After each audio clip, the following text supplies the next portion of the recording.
I'm your witness then. So 3 was right. Dr. Turek. Okay. Christopher, what is your explanation for the beginning of time, space, and matter out of nothing?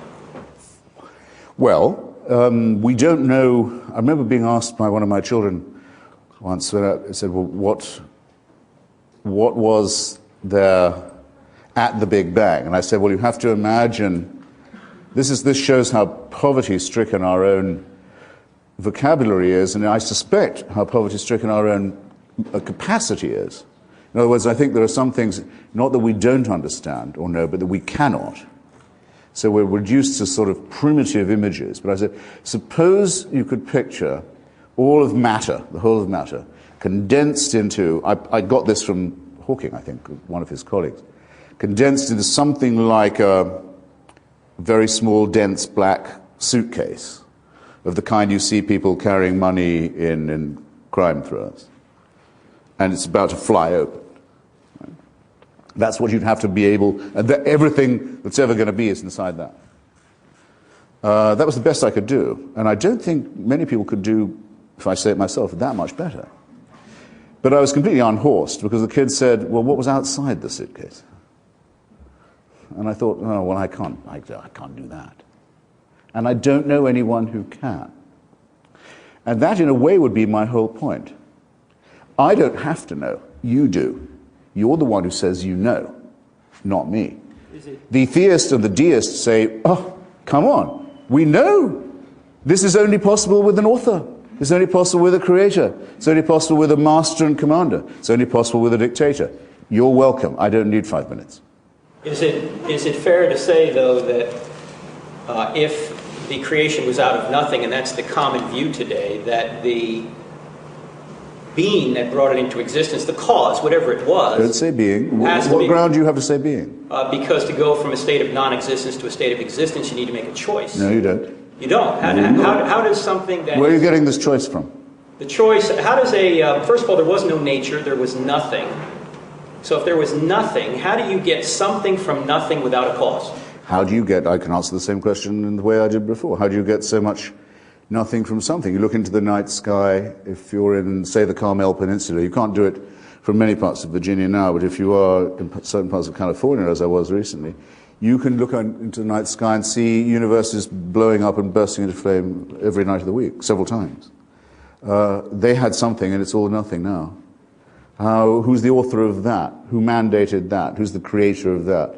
Who's the dictator who demands that sacrifice? The fact that things... You're making a rod for your own back here. No, the fact that things go out of existence, Christopher, doesn't mean that they're not designed. The typewriter is out of existence right now, thankfully. But the typewriter's designed.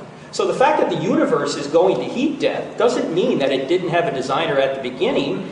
And, of course, religious people believe that somebody's going to intervene to stop it before it does go. And even if they do? Even if it doesn't, wait. if no, hold on. Sorry. Even if nobody intervenes, if it goes to heat death, it goes to heat death. Excuse me. Did the religious among you, ladies and gentlemen, to understand, I did not, that there will be an intervention to make an exception in our case? That this will not happen to our cosmos? That God will prevent the heat death? That's the Christian view, and as I said... I had no idea. Yes.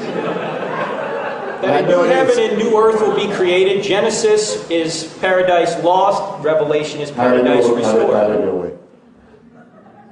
your way. It sounds fatuous to me, I've got to say. Again, how do you get something... I am not the one who has to answer the question. Excuse me, you're the one who has to answer the question. You're the one who claims to know. You say there was a creation moment and a creator. I want to know why you're changing the subject and saying to me, how do I not know this? When you're the one who has all the information. I also want to know this.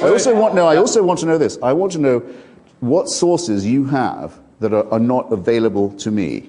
How do you know that an intervention will occur to prevent the entropy and implosion and destruction of our solar system? If you want to go to our second debate, I'll provide that. Well, but what I'm saying is, let's say there's no intervention. Let's say there's no intervention. We go to heat death. Does that mean that the universe was not created and not designed?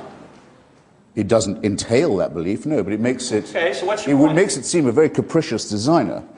Shall we say, rather as I it's an old verse of Phil Greville's, created sick, commanded to be well. Why would people be told, okay, I can create you, but I'm going to create you with original sin, misery, shame, death of children, disease, and so on, just to see if you can pass a test that would mean I might not send you to hell. I don't say that that didn't happen. I say that I'm very glad that the evidence for it is very scanty. What is your authority for saying that you know something that I don't? Christopher, I'm giving a probability argument. As you said before, you can't disprove the existence of God, and you can't prove beyond any doubt that there's a God. I'm giving probability. I'm giving cosmological, teleological, moral, consciousness, reason, mathematics, all of those things I listed before. It's open. The evidence is open to everybody. And this is related to your 70,000 years point that you just made there. From a Christian perspective, God has always had a revelation, even before Christ. It talks about the fact that God has always had a witness. There's three witnesses. There's creation. Everyone has creation. There's conscience. Everyone has conscience. And there's Christ. Now, Christ, true, only came 2,000 years ago. But his sacrifice of atonement, his sacrifice of atonement is retroactive to everybody that lived before him. So he's always had a witness. It is quite convenient, and that is the very nature of God. You're absolutely correct. Well, I got him to say it. You see, if we were only discussing ontological questions, that would be all very well, and it could be quite amusing. I could say that you require a higher degree of standard of proof for your proposition than I perhaps do for mine, and you'd probably accept that, and so forth, and we could go back and forth. But we'd be paltering again with the essence of the matter, which is this.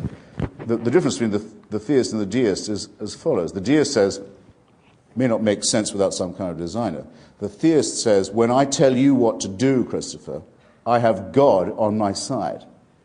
The deist says, he can tell what God wants of me, what length I should shave off the end of my penis, if I'm a boy or have a male child, or off the clitoris if it's a female child. He knows through the exactitude what the proportions of that should be, what the diet should be, what the dietary laws ought to be, who I should sleep with, and in what position.